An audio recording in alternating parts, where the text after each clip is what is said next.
সাহসী করায় তার যথেষ্ট অবদান আছে। আমি শুধু আহত হই যে আজকাল যারা কথা বলেন তারা বিবেচনা করে কথা বলেন না, কোনো শালীনতা নাই, কাকে কি বলা যায় সেসবও নাই। এটা তো একটা সামাজিক অবক্ষয়। এখান থেকে যদি আমরা এখনই দেশকে ফিরাতে না পারি, ভবিষ্যতে তো এটা জঙ্গলের রাজত্ব হবে, জঙ্গলের দেশ হয়ে যাবে।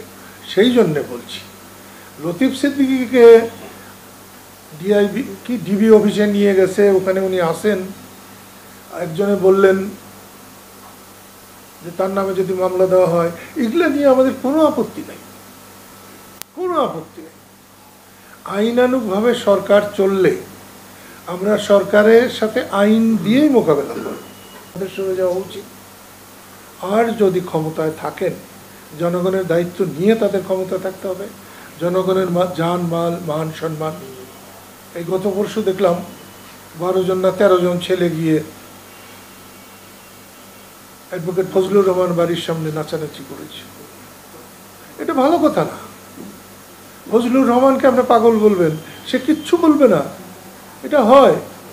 এবং সে একজন রিয়াল মুক্তিযোদ্ধা।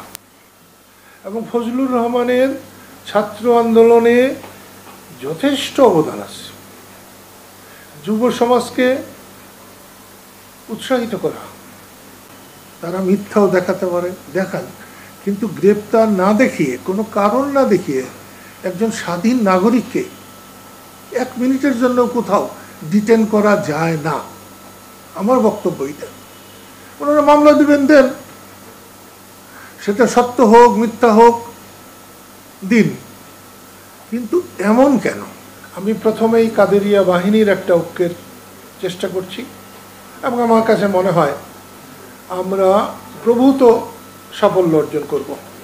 তারপরে পরেই আপনার এই প্রশ্নের যথার্থ মূল্য আছে যে সারা দেশের মুক্তিযোদ্ধাদের, তাদের আওয়ামী লীগের মুক্তিযোদ্ধা, বিএনপির মুক্তিযোদ্ধা, অথবা জাতীয় পার্টির মুক্তিযোদ্ধা, অথবা অন্য কারো মুক্তিযোদ্ধা না ভেবে তারা মুক্তিযোদ্ধা, বাংলাদেশের মুক্তিযোদ্ধা, দেশের জন্য তারা যুদ্ধ করেছে। এই পরিচয় বা এই চেতনা তাদের থাকা দরকার। সেজন্য আমি অবশ্যই চেষ্টা করব। ভোটাররা যেখানেই ভোট দিতে পারবে, যখনই আমি বুঝবো যে ভোটাররা ভোট দিতে পারবেন, সে ভোটে আমি অবশ্যই অংশগ্রহণ করব। যেহেতু নতুন দল করেছি, 25 বছর আমরা কষ্ট করেছি, আজকে যারা 24-এর বিজয় নিয়ে গর্ব করেন, সেখানে আমাদেরও অবদান খুব একটা কম নাই। 25 বছর আমরা শেখ হাসিনার এই অব্যবস্থা, 25 বছর শেখ হাসিনার কাজকর্ম আমরা যে সমালোচনা করেছি, বৈষম্য বিরোধী নেতারা 3-4 বছর তা করতে পারেনি।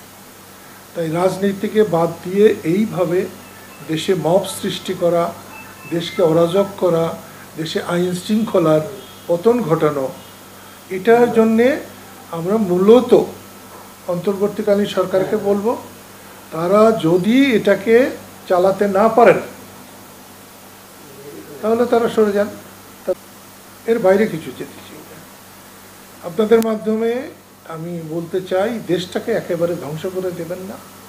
দেশ সকলের, যখন যে ক্ষমতায় যায়, দেশ তারও না, তার বাবারও না, দেশ কিন্তু সকল মানুষের। যারা শাসন ক্ষমতায় তারা কিন্তু মালিক না, তারা কিন্তু সেবক। সেবকের মনোভাব নিয়ে যদি অগ্রসর হন, তাহলে অনেক সমস্যার আপনা আপনি সমাধান।